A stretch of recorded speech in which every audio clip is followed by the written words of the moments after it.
Okay, it is now 7:26. Council will reconvene from executive session into open session.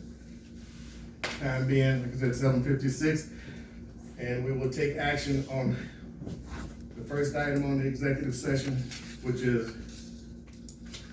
city manager's offer. Can I get a motion? I'll make a motion. We have a motion from Councilman DeMarcus Holmes and a second from Councilman Sample. Any further discussion on this item from the executive session? All in favor say aye. Aye. Any opposed? No opposed, motion passes. The second item that we have, personnel matters pursuant to police chief, no action will be taken. Okay. The next item that we have is council open discussion. Council members, if you have anything to say, now is the time. I do, but you go ahead. You sure? Oh, I'm sorry. What I wanna say tonight is this. Can you use your mic? Oh, I'm sorry. It's okay. I might belt out a good Elvis song, so be careful what you ask for.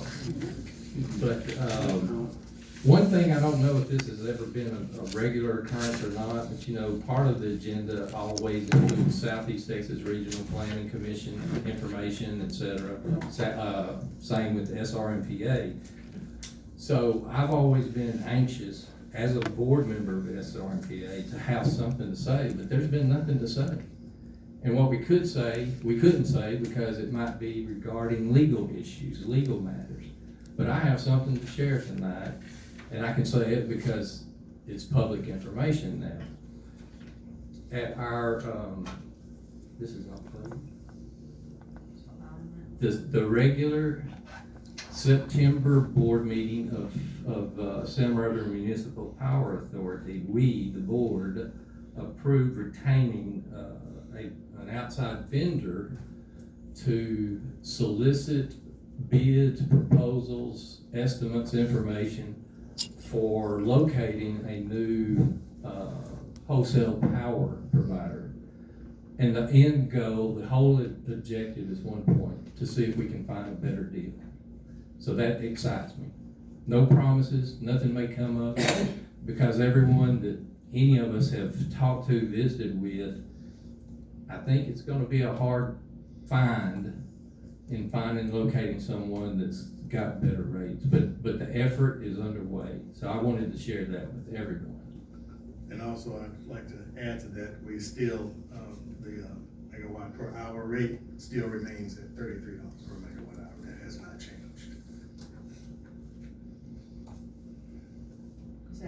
Do y'all have anything? No. I want to discuss the Economic Development Board. And I've written a statement only because I want to make sure that I have all the dates correct, if you guys will bear with me. In a KJS article that was published on October the 9th, 2024, the Executive Director, Eddie Hopkins, stated, quote, "Yes, we know, and we have been trying to resolve the issue. The Jasper City Council is responsible for all appointments, and apparently there has been some lack of communications on behalf of both groups. I beg to differ with the Executive Director. I personally have not been contacted by the Executive Director or by any JEDCO director concerning this issue. Though he has appeared multiple times before this council, he did not speak about appointments. On May the 13th, 2024, when 3 new directors were appointed by this council, Mr. Hopkins addressed the council, but did not speak about the need for reappointments or notify us of any problems. On September the 9th, 2024, Mr. Hopkins spoke before the council, but did not mention any issues about appointments. I was in attendance at the recent JEDCO meeting that was held on October the 9th, 2024. Mr. Hopkins spoke to me and again did not mention any need for any appointments to the board. In fact, at that meeting, when asked by one of his own JEDCO directors, Mr. Hopkins denied that there were any issues and reassured her that there was no cause for concern. His sentiments were echoed by our director, who has been on the board for a long time, years in fact. There is no lack of communication by this council that I'm aware of. There is, however, in my opinion, a lack of honesty, transparency, and accountability by the JEDCO board and the executive director. I would like to know exactly how they have been trying to resolve this issue. The state comptroller's website states that EDC directors serve a total of 6 years. JEDCO bylaws state that directors serve 2-year terms, yet multiple JEDCO directors have been on for longer than 6 years. I'm concerned that members of our community have missed out on being able to serve as well. Also, members of our community have missed out on funding that was provided instead to multiple directors to benefit their businesses. I was appalled when multiple JEDCO directors and chamber board members interrupted and obstructed the people's business at the September 9th City Council meeting. 501(c)(3)s who recently received funding from the chamber also inserted themselves to disrupt voting during a legally called council meeting. I've requested a federal investigation into the September 9th meeting. I've also requested an investigation into the mayor's actions and his improper relationship with our economic development board as well. No rules were followed at the September 9th meeting. Not our city charter, not our council rule and procedures, not Robert's Rules of Order. The actions of this meeting should concern every citizen. We as a council, including the mayor, serve the citizens of Jasper, not a board of unelected JEDCO directors. The people's interest should be our first concern with every decision that's made by this council. This council must end the veil of secrecy and lack of integrity that has plagued our city government for years. We must work to get our house in order because the citizens of Jasper deserve better.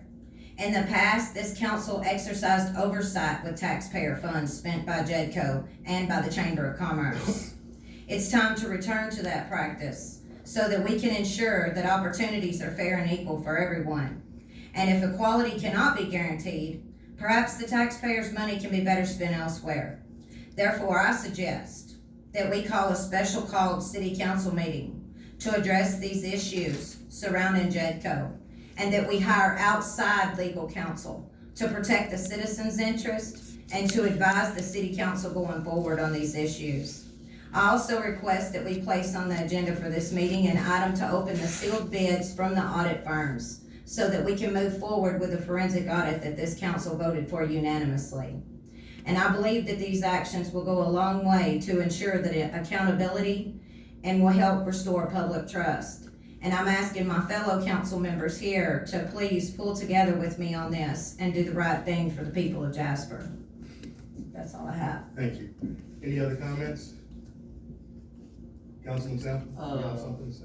Yes, I would like to, speak of, possibly going out for a different lawyer for the city, Okay, okay? okay. All right. And we don't have to, I found that there's a way around this, get one out of the city. I can get one somewhere else. So would you like that item placed on I'd the, like that item placed on the agenda. Is there any other discussion for the council members? I'm good. Okay. Mr. Holmes? I just wanna say congratulations. Okay. Mr. Barber? Since there's no other comments, meeting is adjourned. Thank you.